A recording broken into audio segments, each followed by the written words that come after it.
Bienvenidos al podcast de la Iglesia La Comunidad de Cristo. Aquí podrás escuchar la palabra explicada expositivamente. Si quieres conocer más de esta comunidad bíblica, te invitamos a que nos visites en nuestra página www.ccc-online.org.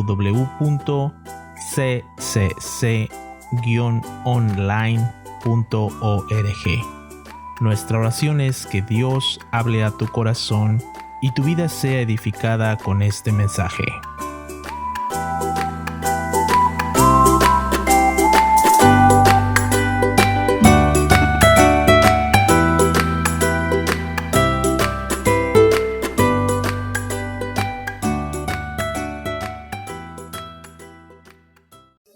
Qué gusto verles esta mañana. Realmente es una bendición poder estar juntos como hermanos en Cristo, con un corazón dispuesto a adorar al Señor, con un corazón dispuesto a ser confrontado y transformado a la imagen de Cristo Jesús. Así que mi oración siempre antes de comenzar es que nosotros podamos primeramente reconocer la necesidad en nuestro corazón de que no estamos completos todavía en la práctica. En la posición en Cristo Jesús, ¿no es cierto?, Él es suficiente para nuestra salvación, y en la práctica tenemos que asemejarnos a esa posición. Entonces, siempre antes de comenzar, quiero que en nuestro corazón nosotros podamos reconocer esa necesidad, de que no es que Dios nos necesita a nosotros, sino más bien nosotros necesitamos de Dios. No es que hacemos un favor a Dios al venir acá, al escuchar la palabra, sino más bien que venimos a recibir del favor de Dios para nuestras vidas a través de la palabra. Así que antes de comenzar quisiera que oremos a nuestro Señor.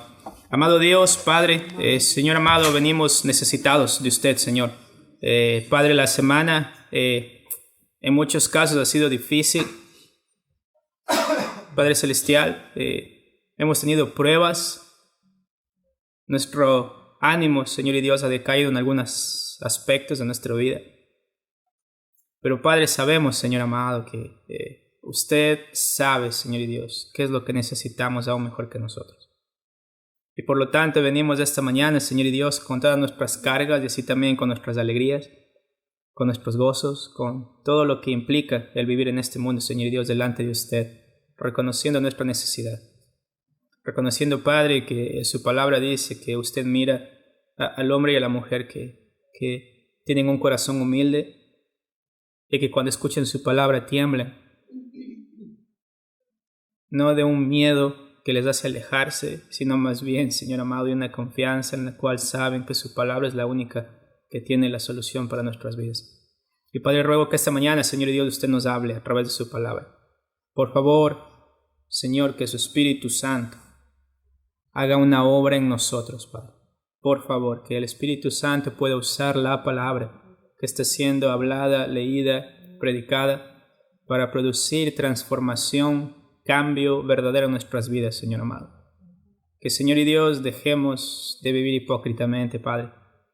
Que sepamos que en usted hay perdón, que reconozcamos que en usted hay transformación, Señor amado, que reconozcamos que en usted, Señor y Dios, está realmente la respuesta de cómo podemos vivir, Señor y Dios, para honrarle. Y ruego, Padre, por favor, que esta mañana y tarde nuestro corazón esté dispuesto a escucharle, Señor y Dios. En el nombre de Cristo Jesús. Amén.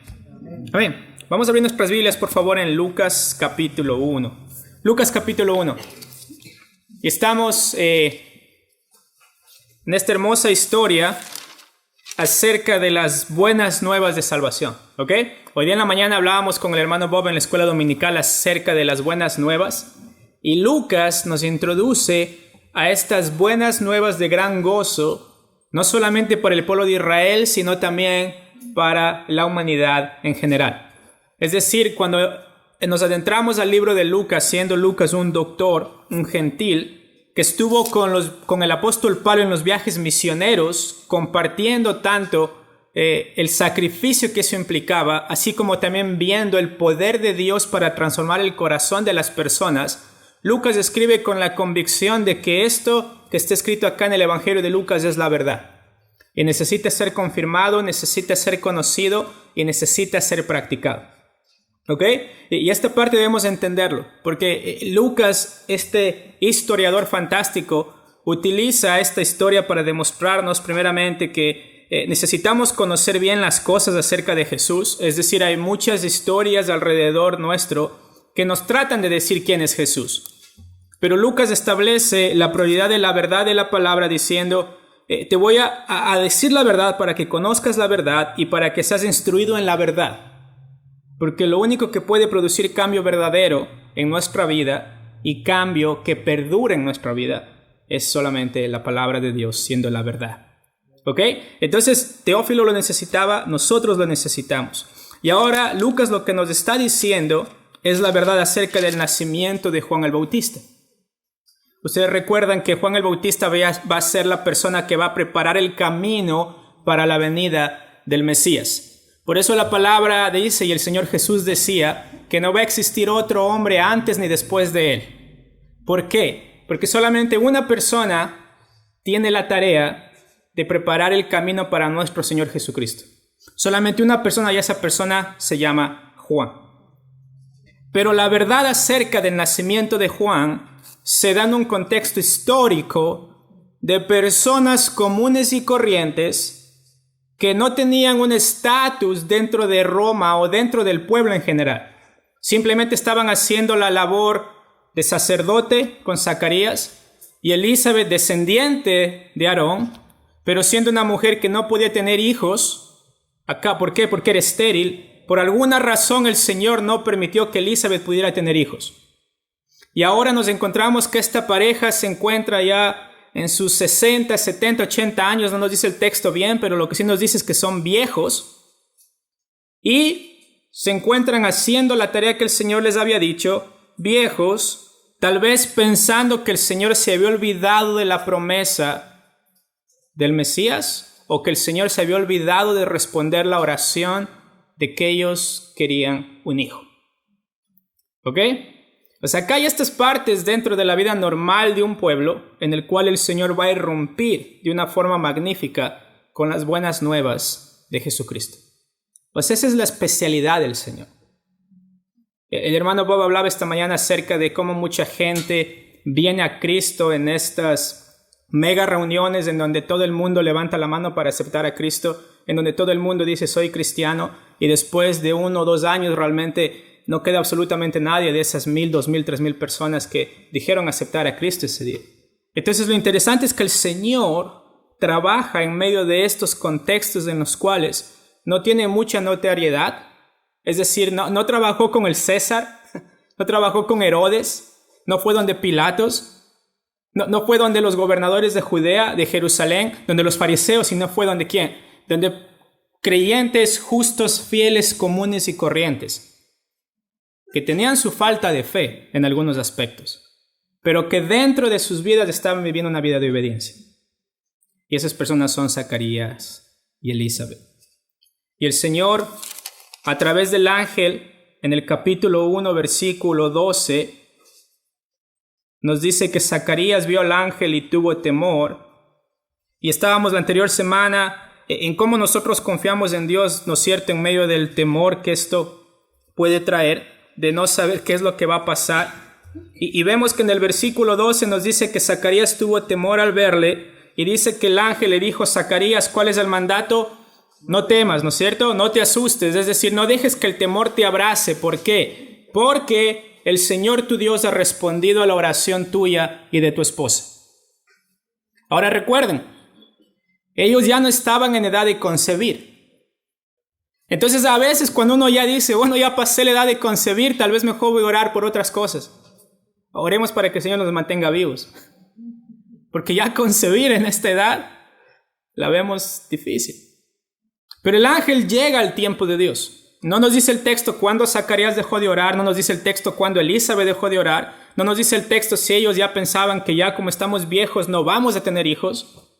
Pero el ángel dice: hey Zacarías, mira, el Señor no olvide. ¿Ok? El Señor no olvida. No temas porque el Señor no olvida. El Señor no es como el hombre que olvida sus promesas, que olvida lo que dijo. ¿Ok? El Señor es consistente con lo que Él ha dicho y consistente con lo que Él va a hacer. Y se acerca a Zacarías y le dice: tu oración ha sido oída y tu mujer va a dar a luz un hijo, en el versículo 13. ¿Y qué dice acá? Y llamarás su nombre Juan. ¿Ok? Entonces vemos esta pareja fiel al Señor, nos dice que eran justos, recibiendo la buena noticia de que van a ser Juan. ¿Ok? Pero esto solamente suple la necesidad local de Zacarías y Elizabeth. Es decir, solamente supliría la necesidad de ellos como pareja de tener un hijo, lo cual está bien. Porque ellos se alegran, porque la matriz de una mujer estéril fue abierta y el Señor provee un hijo y es un milagro. Es un milagro, literalmente es un milagro que ella pueda concebir a esa edad debido a su esterilidad. Pero el mensaje de las buenas nuevas es más grande que solamente Zacarías y Elizabeth. Ustedes recuerdan, el mensaje es acerca del que Juan va a anunciar el camino. Ese es el mensaje, es decir, Zacarías y Elizabeth tienen que alegrarse, no solamente porque les dan un hijo, lo cual les produce un gozo, sino porque el Señor, el Salvador del mundo, el que trae la luz al mundo, el que trae el evangelio de las buenas nuevas, de que el Señor ha visto la condición de su pueblo y trae al Redentor para salvarlos. Porque el Señor ve que han intentado absolutamente todo y no han podido acercarse a Dios. Entonces llega el anunciamiento del evangelio, de Juan, y nos dice el versículo 18, ¿no es cierto? Vamos al versículo 18, solamente estoy haciendo un repaso, ¿ok? El versículo 18 nos dice que Zacarías dijo al ángel, ¿ok? Y recuerden, estamos hablando confiando en el Señor en medio del temor, en medio de la angustia, en medio de la incertidumbre, en medio de pensar que Dios olvida sus promesas. Dijo Zacarías al ángel, ¿en qué conoceré esto? Es decir, ¿cuál va a ser la prueba de que esto va a suceder? ¿Ok? Porque Zacarías, en el hecho de ser un hombre justo, de que estaba orando delante del Señor, él también tenía sus dudas. Como ser humano, él tiene sus dudas. ¿Ok? Y dice, ¿cómo conoceré esto? Y él dice, justifico mi pregunta, ángel Gabriel, porque yo soy viejo y mi mujer es de edad avanzada. Entonces, si uno lee el texto antes del versículo 19, uno diría, sus dudas son justificables, porque desde la perspectiva humana es imposible. ¿Okay? Es imposible que esto se dé a luz. Es decir, si Zacarías va donde el pueblo y les dice, mi mujer va a quedar embarazada, Zacarías va a pasar de ser el sacerdote a ser un payaso. Porque si ustedes recuerdan, 450 años habían pasado desde que el Señor había hablado a través de un ángel o a través de un profeta, o que el Señor había hecho algún milagro dentro del pueblo de Israel. 450 años. Y Lucas irrumpe en la realidad de este pueblo, de esta pareja, diciendo, hey, el tiempo para mí no pasa como ustedes. Mis tiempos son perfectos, dice el Señor.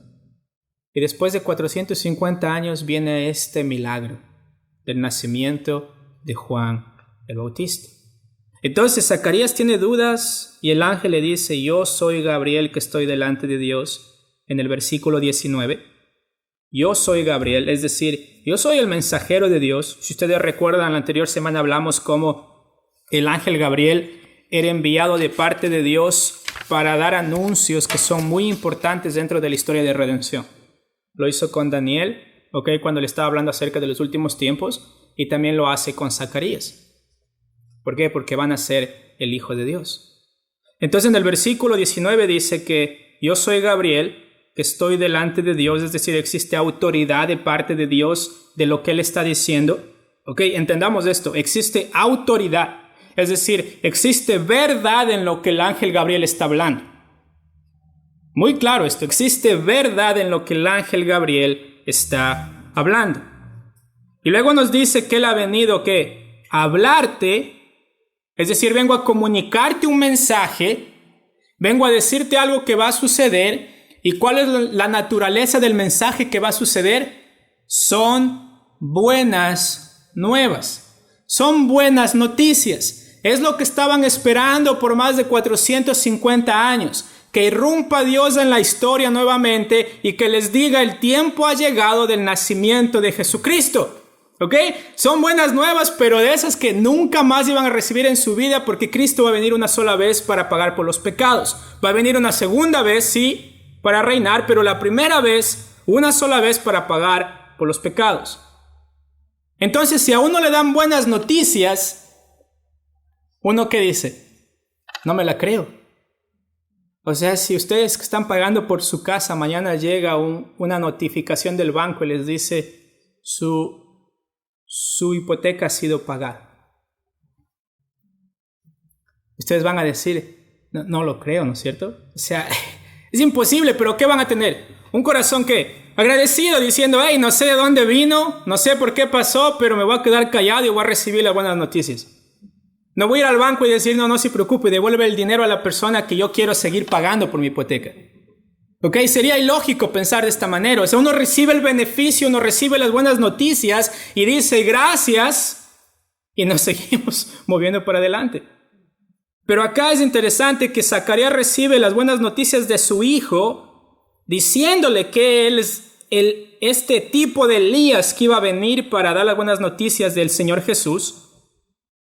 Pero Zacarías dice: necesito prueba porque soy viejo.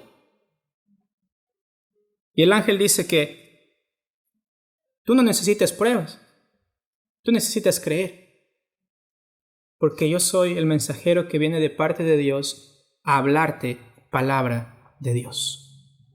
Amén. Entonces a mí me encanta cómo el ángel no es condescendiente con Zacarías, ¿ok? Si fuera yo le hubiera dicho: Zacarías, tienes razón de dudar, te entiendo, eres ser humano. Pero el ángel dice: mira, si tú pones las pruebas que te estoy dando ahora, soy un ángel, primeramente, ¿ok? Él es un ángel, el ángel Gabriel viene y se para afuera del lugar santísimo. Zacarías lo ve, esa es la primera prueba de que el Señor está haciendo algo en el pueblo nuevamente. Segundo, le dice: tu hijo es un tipo de Elías que, de acuerdo a Malaquías capítulo 4, va a preparar el camino para el Mesías. La segunda prueba: es Cristo el que va a venir y Juan lo va a anunciar. ¿Ok? Y después que dice, la última prueba dice: y él va a preparar al Señor un pueblo bien dispuesto, en el versículo 17 al final. Entonces las pruebas estaban ahí. El ángel le dice: esto es lo que Dios está haciendo, que estaba profetizado desde el Antiguo Testamento. Pero Zacarías dice: no, dame otra prueba. O sea, la prueba que el ángel le trajo es la prueba de que la palabra dice que el Señor va a venir, y esta es la forma que el Señor va a venir. La palabra lo dice, pero Zacarías dice: no sé, ¿ok? Me cuesta creer. Y por eso es que el ángel le dice: mira, si no estás dispuesto a creer la palabra, ¿qué le hace el Señor a Zacarías? Lo deja mudo. ¿Por qué? Porque si no estás dispuesto a creer la palabra, tampoco debes estar dispuesto a proclamar la palabra. Porque si no la crees, ¿con qué cara vas a proclamarla? Y acá es interesante cómo el Señor le dice en el versículo 20: ahora quedarás mudo y no podrás hablar. ¿Por qué? Miren lo que dice el versículo 20 en la parte segunda: por cuanto que no creísteis mis palabras, las cuales se cumplirán a su debido tiempo. Entonces, mis hermanos, el creer la palabra no depende de los resultados que ésta trae al tiempo que nosotros queremos, sino está intrínsecamente en la naturaleza de la palabra misma de ser la verdad de Dios. Porque cuando Dios habla, Dios no miente. Cuando Dios habla, Dios no cambia. Cuando Dios habla, mis hermanos, Él hace lo que va a hacer al tiempo que lo quiere hacer. Y Zacarías lo aprendió de una manera fuerte, porque no solamente lo deja mudo, sino miren Lucas capítulo 1, versículo 62. Y esto es algo que no nos damos cuenta acá en Lucas capítulo 1, 20, pero miren en Lucas capítulo 1, 62. Recuerdan, Elizabeth dice: ¿cómo se llamará el hijo? Se llamará Juan. ¿Y qué dice el pueblo? ¿Por qué le pones Juan? En el versículo 61. Le dijeron: ¿por qué? ¿Sí lo tienen? No hay nadie en tu parentela que se llame con ese nombre.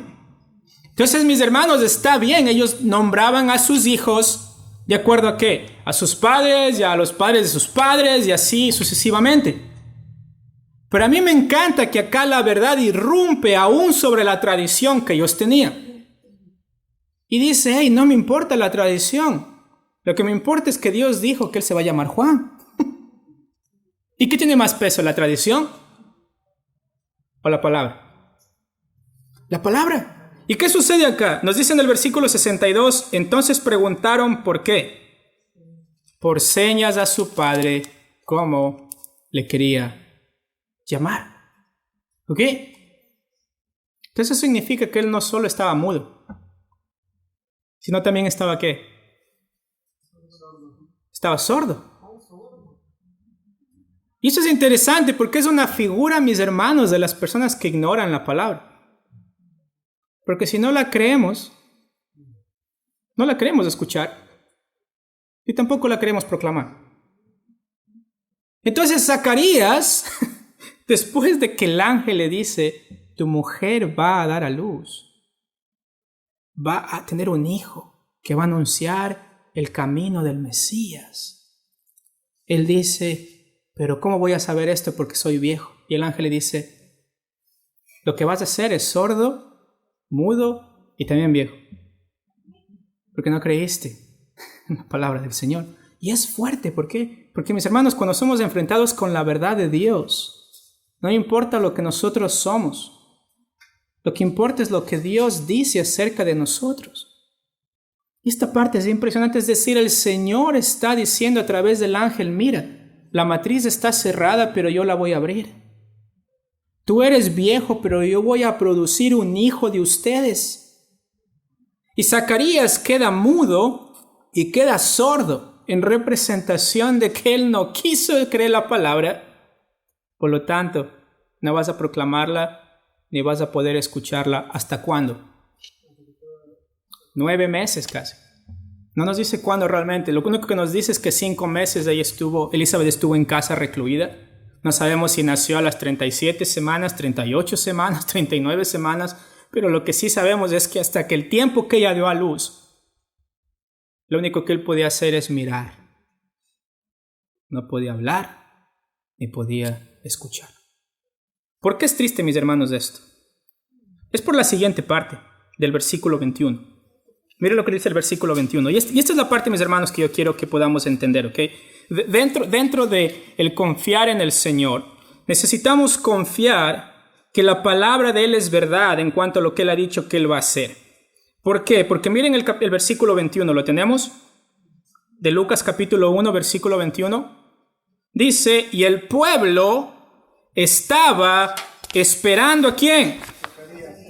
A Zacarías. ¿Por qué? Porque se extrañaba que él se demorase tanto en el santuario. Miren, dice, y el pueblo estaba esperando a Zacarías y se extrañaba de que él se demorase tanto en el santuario. Acá tiene un contexto del Antiguo Testamento.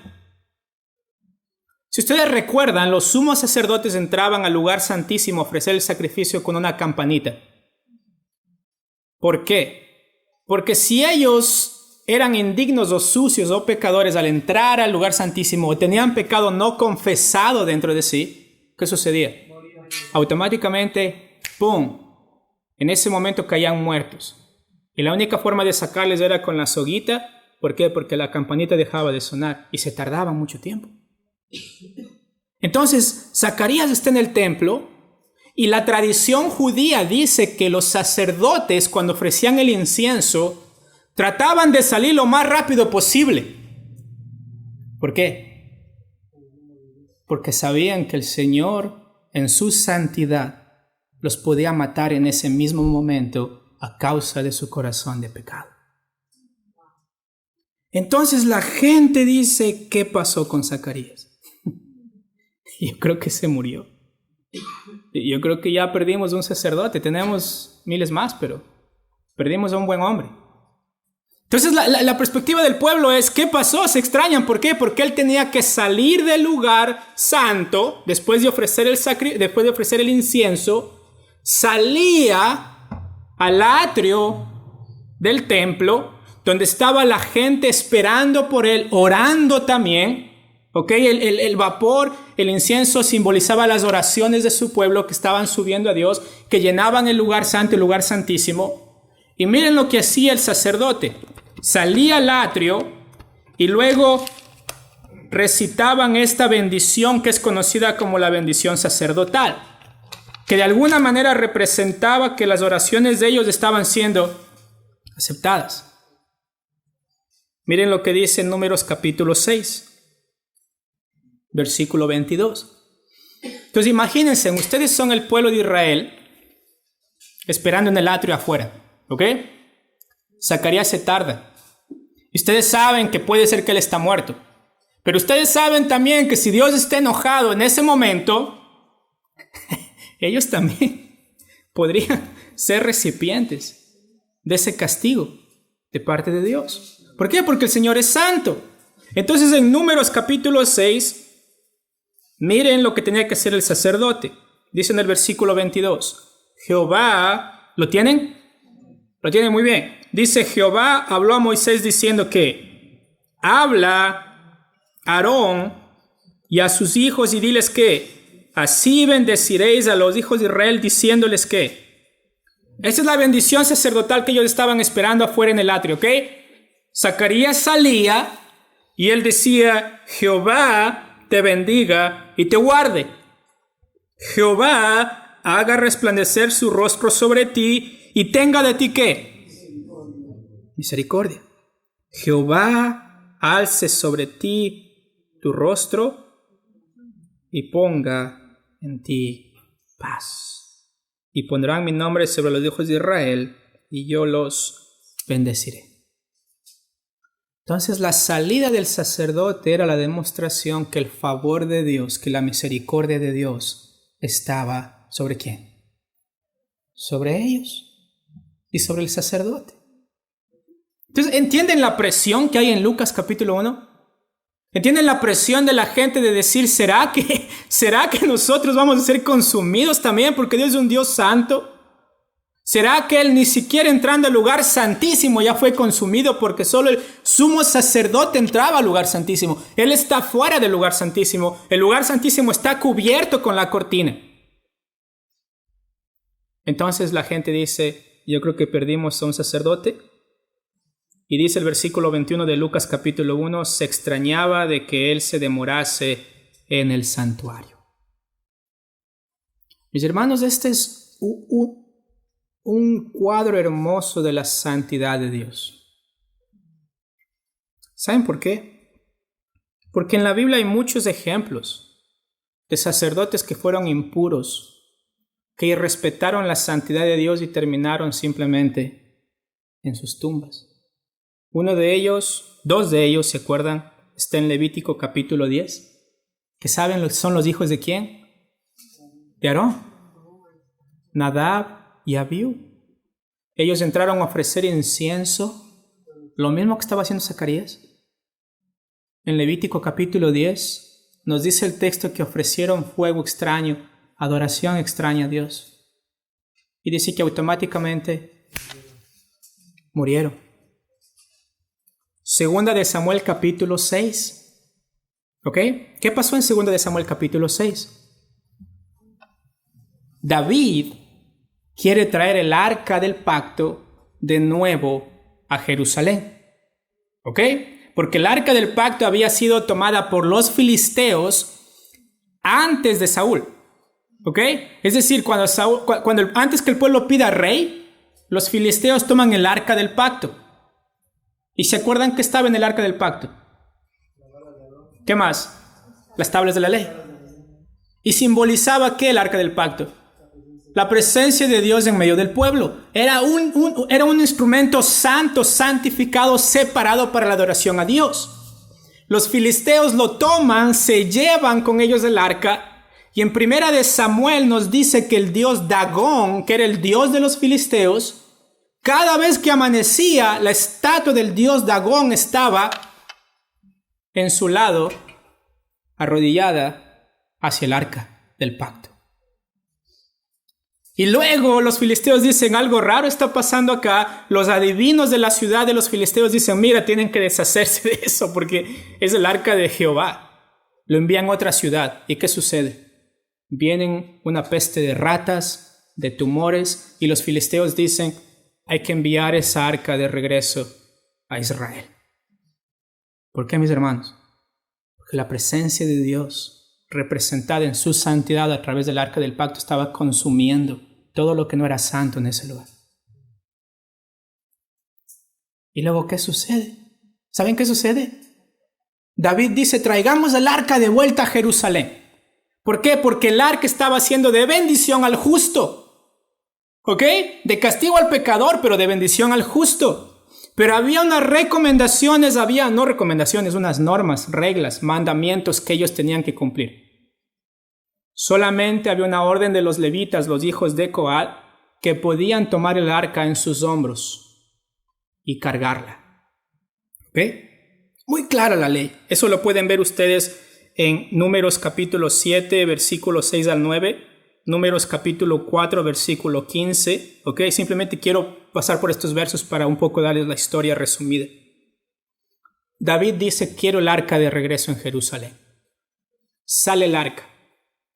Los bueyes están llevando el arca en 2 de Samuel capítulo 6.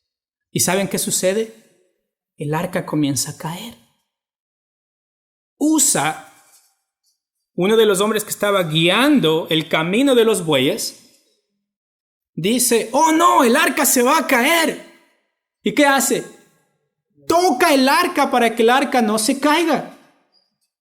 ¿Y qué sucede, mis hermanos? En ese momento él cae muerto. En ese momento él cae muerto. Y mis hermanos, qué buena obra el no permitir que el arca se caiga. Pero ¿qué importa de mis buenas intenciones cuando la palabra dice nadie debe tocar el arca, sino solamente la pueden cargar los levitas?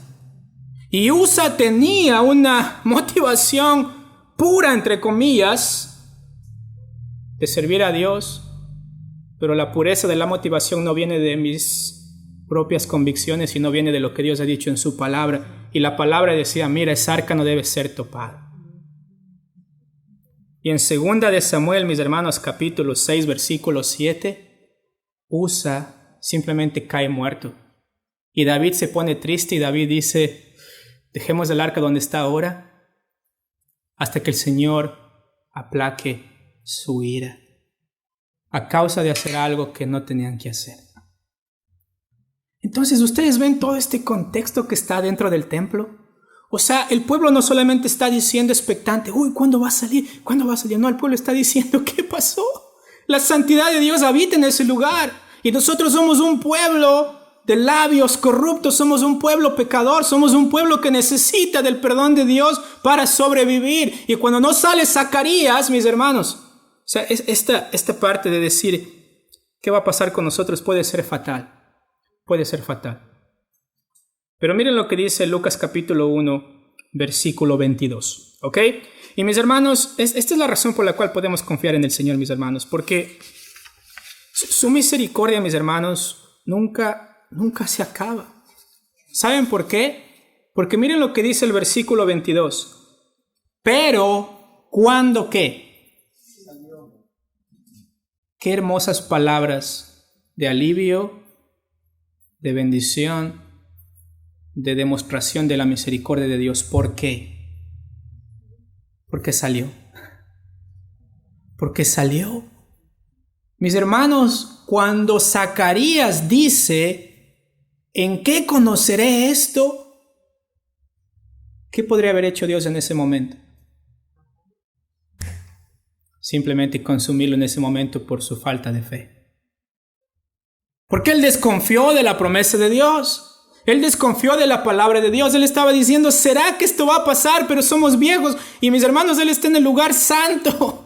Es el lugar que podía caer algo del cielo, mis hermanos, y simplemente consumir a Zacarías. Pero la muestra de la misericordia, mis hermanos, de que el Señor no abandonó a Zacarías ni a su pueblo, y de que el Señor no nos ha abandonado hoy en este momento, es que Zacarías salió del lugar santo. Nosotros lo leemos como, uy, qué bonito salió. No, mis hermanos. Hubo perdón ahí, hubo misericordia ahí.